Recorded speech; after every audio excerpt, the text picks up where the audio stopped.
Welcome to red TV. నేను మీ Teja. Pastor Ajay బాబుని arrest చేశారు. గత కొన్ని రోజుల నుంచి అజయ్ బాబు చేస్తున్న వ్యాఖ్యలు, ముఖ్యంగా శ్రీరాములు గురించి మాట్లాడే విధానం, ఇదంతా కూడా కొంతమంది వ్యక్తులకి నచ్చలేదు. సో వాళ్ళు కేసు అయితే ఫైల్ చేశారు.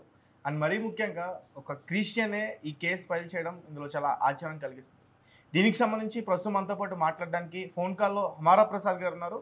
ఒకసారి ఆయనతో మాట్లాడే ప్రయత్నం చేద్దాం. ఎందుకంటే అజయ్ బాబు గారు హమారా ప్రసాద్ దగ్గర నుంచి నాకు థ్రెటనింగ్ ఉందంటూ కూడా అతను ఖమ్మం పోలీస్ స్టేషన్లో రీసెంట్గానే ఒక కంప్లైంట్ ఇవ్వడం కూడా మనం చూసాం. సో ఒకసారి ఆయనతో మాట్లాడే ప్రయత్నం చేద్దాం. ప్రసాద్ గారు నమస్తే అండి. నమస్తే అండి. సో రైట్ సార్, అజయ్ బాబు గారు అరెస్ట్ అయ్యారు.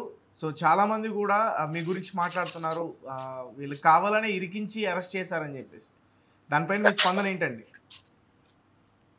ఒకవేళ నిజంగా ఆ విధంగా ఎవరైనా అనుకుంటే మాత్రం వాళ్ళంతా అమాయకులు అనుకోవచ్చు, లేకపోతే వాళ్ళంతా కొద్ది తక్కువ లేని వాళ్ళు ఇంకోలేరు. ఎందుకు అంటే పోలీస్ స్టేషన్ లో తుకారం గేట్ పోలీస్ స్టేషన్ లో కంప్లైంట్ ఇచ్చింది హిందువులు కాదు. పోలీసులు స్పష్టంగా ఆయన అరెస్ట్ చేసింది తుకారం గేట్ పోలీస్ వాళ్ళు. తుకారం గేట్ పోలీస్ స్టేషన్ లో కంప్లైంట్ ఇచ్చింది ఎవరు? ఒక క్యాథలిక్ క్రిస్టియన్ మతంలోని క్యాథలిక్ సమాజానికి చెందిన జోసెఫ్ అనే ఒక పాస్టర్. ఆయన కంప్లైంట్ ఇచ్చాడు. ఎవరి మీద? అజయ్ మీద. సో ఆ కంప్లైంట్ ని ఆధారంగా అజయ్ ని అరెస్ట్ చేయడం జరిగింది తప్ప దాంట్లో మాకేం సంబంధం? ఆయన ఏమన్నా మా హిందూ సమాజానికి సంబంధించిన వ్యక్తి కాదు కదా. ఆయన ఇచ్చిన కంప్లైంట్ ఏమని ఇచ్చాడు? హిందూ సమాజంలో అంటే హిందువులకు దేవతలను నోటికి వచ్చినట్టు మాట్లాడుతున్నాడు. అలాగే క్రైస్తవ మతంలోని క్యాథలిక్స్ ఉంటుంది కదా, క్యాథలిక్స్ విగ్రహారాధన చేస్తారు. అజయ్ ప్రొటెస్టెంట్, వాళ్ళు చేయరు కానీ వాళ్ళ చర్చ్ లో కూడా సిలువ ఉంటది, విగ్రహం ఉంటుంది, అన్ని ఉంటాయి. లేదా మన క్యాథలిక్ లోకి వచ్చామనుకోండి, ఖచ్చితంగా వాళ్ళు మేరీ మాత విగ్రహాన్ని పెడతారు, కంపల్సరీ పెడతారు. వాళ్ళు కూడా విగ్రహారాధన చేస్తారు. అయితే ఆ విగ్రహారాధన గురించి ఒక ఛానల్లో విగ్రహారాధన గురించి ఏదో మాట్లాడుతూ యేసు విగ్రహాన్ని తీసుకురండి, బొమ్మను తీసుకురండి, లేదా మేరీ బొమ్మను తీసుకురండి, పగలగొడతా విగ్రహాన్ని బలగొడతా అన్నాడు. ఆ కంప్లైంట్ అదే రాశాడు. ఆయన జోసెఫ్ అనే వ్యక్తి ఆ కంప్లైంట్ ఆ విధంగా రాశాడు. రాసి మా మనోభావాలు అంటే క్రైస్తవుల మనోభావాలు దెబ్బతీస్తున్నాడు, హిందువుల మనోభావాలు దెబ్బతీస్తున్నాడు, తక్షణ చర్య తీసుకోమని చెప్పి తుకారం గేట్ పోలీస్ స్టేషన్ లో కంప్లైంట్ ఇవ్వడం జరిగింది. యేసు ప్రభు విగ్రహం పగలగొడతాను అన్నాడు అజయ్ బాబు. అందుకోసమే జోసెఫ్ ఈ రకంగా రియాక్ట్ అయ్యి పోలీస్ స్టేషన్ లో కేసు పెట్టడం జరిగింది. అవును, మరి దీనికి మాకేం సంబంధం? ప్రవీణ్ పగడ తప్పదాగి స్లిప్ అయి చనిపోతే దానికి మేమే కారణము. ఒక క్రైస్తవులు క్యాథలిక్ సమాజానికి చెందిన ఒక జోసెఫ్ అనే పాస్టర్ కంప్లైంట్ ఇచ్చినా మేమే కారణము అంటే క్రైస్తవ సమాజంలో ఏ జరిగినా మేమే కారణం అంటే ఎట్లా?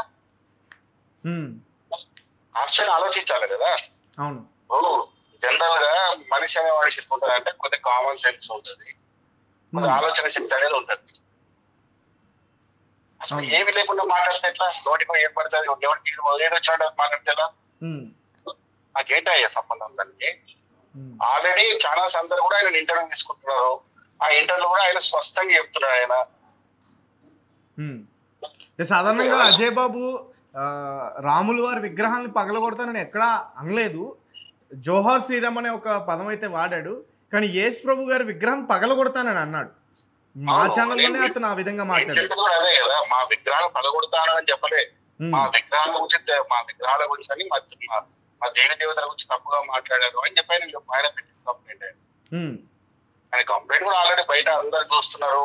క్రిస్టియన్స్ అందరు కూడా అయిపోయి జోసెఫ్ మీద కౌంటర్లు కూడా వీడియోలు పెడుతున్నారు ఆయన మీద. మరి ఇక్కడ మేం చేసింది ఏమున్నది? మా తప్ప ఏముంది?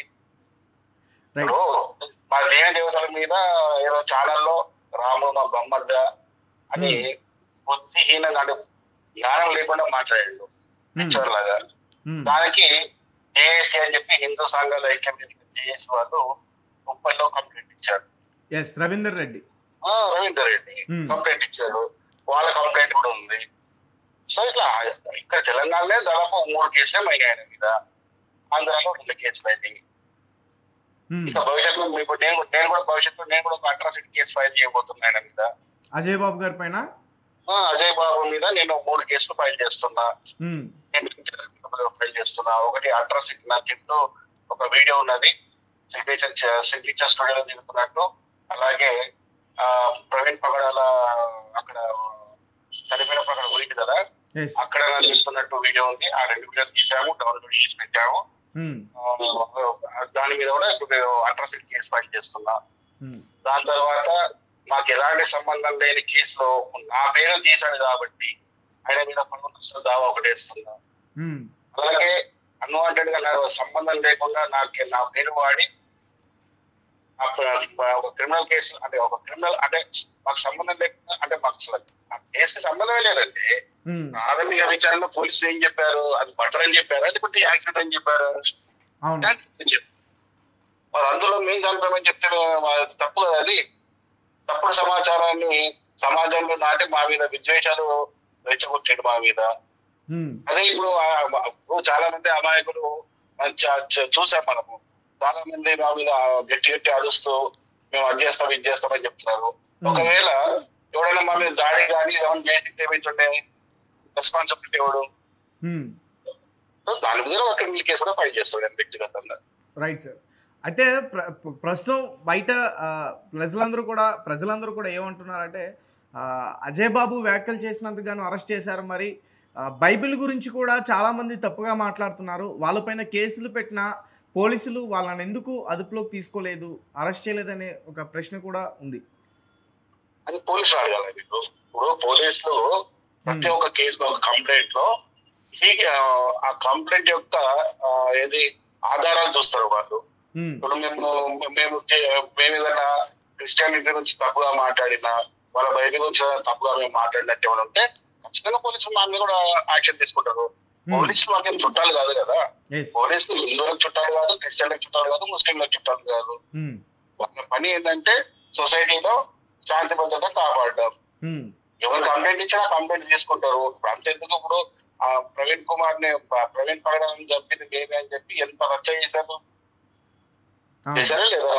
మరి పోలీసులు ఎందుకు మమ్మల్ని అరెస్ట్ చేయలేదు? మాకు సంబంధం లేదు కదా. అది ఒక్కసారి పోలీసు మమ్మల్ని పిఎస్ ఎందుకు పిలవలేదంటే అసలు మాకు ఎలాంటి సంబంధం లేదు. ఈ ఆరోపణలు చేసినంత మాత్రాన మేము నేరస్తులం అయితే అయిపోం కదా. సో అవన్నీ చూస్తారు పోలీసులు. ఎంతవరకు ఏ కేసులో కంప్లైంట్ ఇచ్చినప్పుడు ఎఫ్ఐఆర్ చేయడం ఇచ్చిన బాధ్యత. తర్వాత దాన్ని ఇన్వెస్టిగేషన్ చేస్తారు. అందులో మన తప్పు కనబడుతుంటే ఖచ్చితంగా వాళ్ళు అరెస్ట్ చేస్తారు కదా. ఈ మధ్యకాలంలో అంటే మీ పైన ఖమ్మంలో కూడా అతను ఫిర్యాదు చేశారు కదా సిపికి. మరి మీకైనా కాల్ చేసి మాట్లాడడం కానీ మీ పైన, లలిత కుమార్ పైన, అలాగే కరుణాకర్ సుగుణ గారి పైన?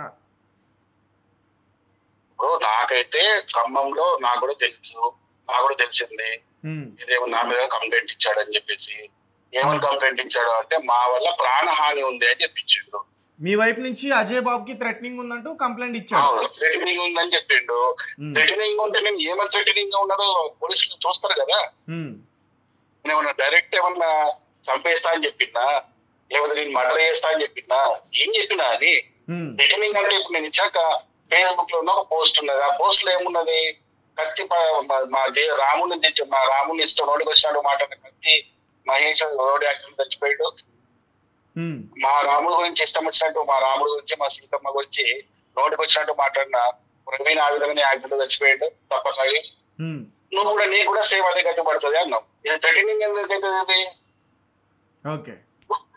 థ్రెటనింగ్ అంటే అసలు మనకు ఫస్ట్ ఆఫ్ ఆల్ బెదిరించడం అంటే ఏదో మనకు తెలిసి ఉండాలి. మనకు అది తెలియకుండా నేను పెట్టిన పోస్ట్ కి నాకు బెదిరింపులు వచ్చాయంటే, ఇప్పుడు మా ఫోన్ నుంచి ఏమైనా బెదిరింపులు వచ్చినాయా, ఏమైనా బెదిరించినావా, అవన్నీ చూస్తారు కదా పోలీసులు. రైట్. అంటే ఆ టైంలో నెక్స్ట్ నువ్వే అజయ్ బాబు అనే ఒక పోస్ట్ రావడం వల్ల మా రాముడు తిట్టాడు కదా. మా రాముడిని పిచ్చి పిచ్చిగా మాట్లాడిండు. సేమ్ అదే రాముడు గురించి అట్లా మాట్లాడిన ఇద్దరు ఏ విధంగా పోయాడు. ఇప్పుడు నెక్స్ట్ నువ్వు కూడా పోతావు అంటున్నాం మేము. అంతే, నేను చంపుతా అంటలేను కదా. రైట్. థ్రెటనింగ్ అంటే ఏంటి కాన్సెప్ట్, లాజిక్ అర్థం చేసుకోవాలబ్బా. లాజిక్ అర్థం కాక ఏది పడుతుంది కేసు పెట్టినంత మాత్రాన పోలీసులు చూసుకోరా? పోలీసులు నీలాగా అమాయకుల వాళ్ళు ఎన్ని కేసులు చూస్తారు వాళ్ళు? అవును, ఎన్ని కేసులు చూస్తారు, ఎన్ని కేసులు చేస్తుంటారు వాళ్ళు రెగ్యులర్గా. ఎస్, ఏది సీరియస్ కేసు అసలు ఇంత బెదిరించింది ఏముంది అనేది వాళ్ళు చూస్తారు కదా. ఒకవేళ నిజంగా నేను బెదిరించినట్టు అనిపిస్తే ఖచ్చితంగా నాకు పిలుస్తాను. నన్ను పిలిస్తే నేను పోతా, నేను చెప్పుకుంటా, నేను చెప్పాల్సింది చెప్తా. దాన్ని కూడా పోలీసులు సాటిస్ఫై కాకపోతే వాళ్ళు అరెస్ట్ చేయాలనుకుంటే అరెస్ట్ చేస్తారు. అట్లే ఉంది సార్. భవిష్యత్తులో మీరు అంటే సారీ మీరు కూడా అజయ్ బాబు పైన కేసు పెట్టబోతున్నారు అంటారు? 3 కేసులు పెడుతున్నాడు. 3 కేసులు పెడుతున్నారు. ఓకే. అట్రాసిటీ ఒకటి, పరువు నష్టం దావా ఒకటి, ఆయన చేసిన మాట, ఆయన చెప్పిన మాటల వల్ల మా మీద దాడి జరిగిన పరిస్థితి.